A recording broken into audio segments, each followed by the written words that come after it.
Greetings to Dr. Kwa and our fellow classmates. We are from Group 2 and we are going to present questions from the topic 2, the management environment.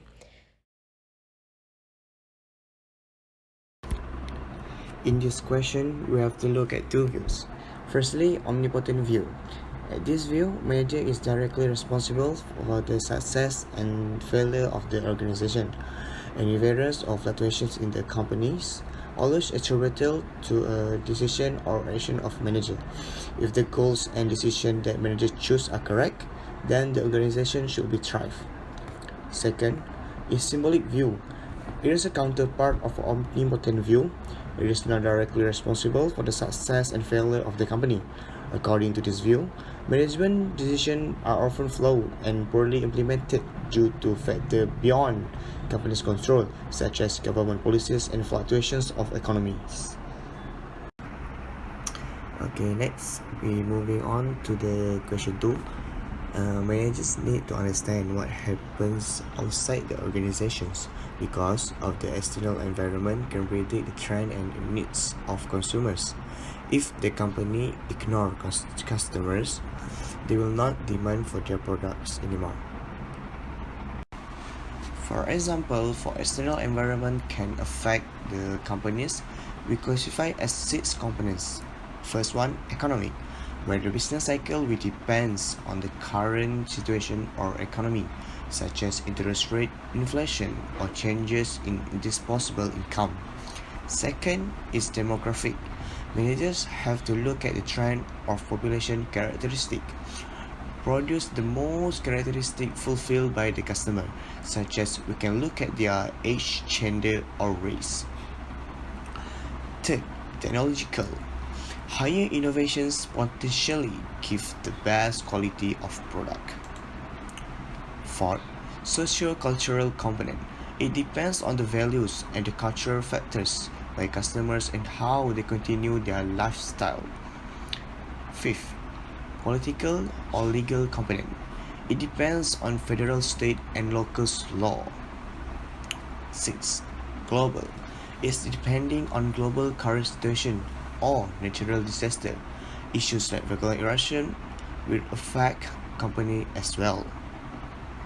So therefore, all of these components will constrain managers, especially when they have to make a decision and actions regarding their company's business cycle. A very good morning I bid to Dr. Kwa and my fellow classmates. My name is Norsara Adlina and I'm going to present question 3 and 4. So starting with question 3, how has the changed economy affected what managers do? Find 2 or 3 examples in current business periodicals of activities and practices that organizations are using. Discuss them in light of the changed environment. So basically, this question emphasizes on the economy. The economy basically means a component that encompasses factors such as interest rates, inflation, changes in disposable income, stock market fluctuations, and business cycle stages. This term is actually an external environment, which refers to factors, forces, situations, and events outside the organization that affect its performance. The recent recession has had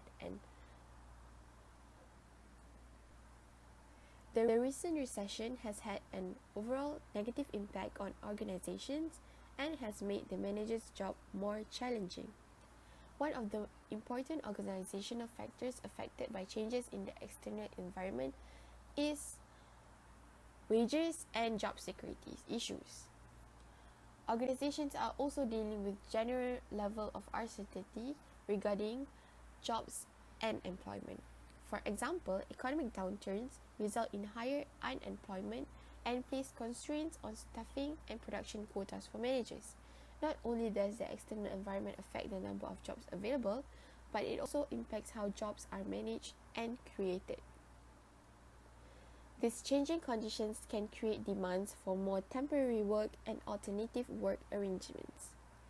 So, organizations have an innovative tactics to tackle more with less resources. That's what they did in order to tackle this change in economy. They also leverage leverage limited resources. Continuing with question 4, why is it important for managers to pay attention to demographic trends and shifts? So, demographic are the characteristic of a population used for purposes of social studies, can and do have a significant impact on how managers manage. Demographic characteristics of concern to organizations includes age, income, sex, race, education level, ethnic, employment status, and geographic location. So, managers must adapt and be aware of any changes in demographic trends and shifts in order to motivate their employees and also meet the needs of their customers. In example, when baby boomers are on retirement, managers face a young workforce with fresh new ideas of work and organizational commitment in the organization. This will change the demand as the seniors will demand for healthcare services and other services related to an aging population. Good morning, Dr. Kwa and my dear friends. I'm Ang Di Shu, a member from Group 2. Now, I will going to discuss question 5. Businesses operate in the external environment. Discuss whether managers experience environmental stability in their business operations. In this context, provide local examples of environmental stability and environmental uncertainty. External environment. What is external environment? The external environment are factors or forces that cannot be controlled by company, or the factors that outside company that can affect the organization activities. Businesses operate in an external environment that constrains and challenges managers. Apart from constraints posed by its impact on jobs, employment, and the various stakeholder relationships that exist between an organization and its external constituency, and environment uncertainty is usually present. Managers are faced with uncertainty found in that environment, which can affect organization outcomes. Environmental uncertainty refers to the degree of change and complexity in an organization environment. Since uncertainty is a threat to an organization effectiveness, managers try to minimize it. Given a choice, managers would prefer to operate in the least uncertain environments, but they rarely control that choice. In addition, the nature of external environment today that most industries are facing more dynamic change, making their environment more uncertain. For example, the economy could collapse at any time. Besides that, new technology could alter the landscape within a given business. Last but not least, now the popular one of environmental uncertainty is COVID-19. Next, I will going to discuss question 6. Businesses are built on relationships. What do you think this statement means? What are the implications for managing the external environment? My answer of question 6 is organizations depend on their environment and their stakeholders as a source of inputs and a receiver of outputs. Good relationships can lead to organization outcomes such as improved predictability of environmental changes, more successful innovations, greater degree of trust among stakeholders, and greater flexibility in acting to reduce the impact of change. In addition, relationship management and maintaining good relationships have been proven by many researchers to have an effect on organization performance. High-performing companies tend to consider the interests of all major stakeholder groups as they make decisions. That's all from me. Thank you. So now we will go to the question number 7, which is discuss Why organizational culture plays a major role in business operations and employee behaviors. Explain its impact on CEOs, managers, and employees. So first, organizational culture is the shared values, principles, traditions, and ways of doing things that influence the way the members of an organization act.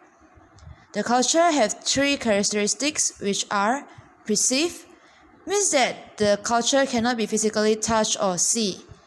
It only based on the experience of the employees. Second, descriptive, means that it is concerned with how members perceive or describe the culture. Third, the characteristic is culture is shared, means that the individuals from different backgrounds will also tend to describe the organization culture in a similar term. The organizational culture plays a major role in business today because it may have an impact on several levels. The first, it will affect what employees do and how they behave. Second, it will affect what managers and CEOs do as they plan, organize, lead, and control. An organization with a strong culture, which the key values are deeply held and widely shared, has a greater influence on employees than a weak culture. So, if an organization culture is strong, more employees will accept the organization's key values, and then they will give greater commitment. Second, the culture can substitute the rules and regulations that formally guide the employees. And third, the culture will create predictability, orderliness, and consistency without the need for written documentation. And also, a strong organization culture will influence and constrain the ways managers plan, organize, lead, and control. So, in planning, the managers have to consider the degree of risk that a plan should contain. And they also have to think that whether the plans should be developed by individuals or team. Next, organizing. The managers have to think that the autonomy that should be designed into employees' jobs. And also they have to think that whether the task should be done by employee in individuals or teams. Next, leading. The managers have a concern to increase the employee job satisfaction. And also they have to think that the appropriate leadership styles. Last but not least, controlling. The manager have to think the criteria to evaluate the employees' performances. And also they have to think that the effect from exceeding one's budget. Now we move to question number 8. What are the steps by which organizational culture evolves over time? As an organization grows and evolves, so its culture should also evolve. The organization has to let the employee to learn the organization culture. So, what are the steps for them to learn this culture? As we know that an organizational culture reflects the vision or mission of its founders. So, the founders can share the organizational stories of significant events or people to their employees. Next, the founders can lead their employees to engage in corporate rituals. The example for corporate rituals are celebrating work anniversaries or having lunch together a few times in a month. These repeated activities will express and reinforce important organizational values and goals, so that it can project an image of what the organization should be and what its values are.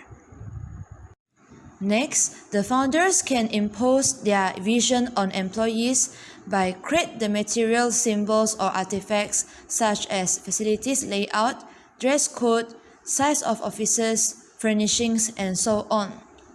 So the example dress code in the picture are the employees wearing the uniform with their company's logo on it. Next, organizational members can create a shared history that links them into a community and reminds them of who we are.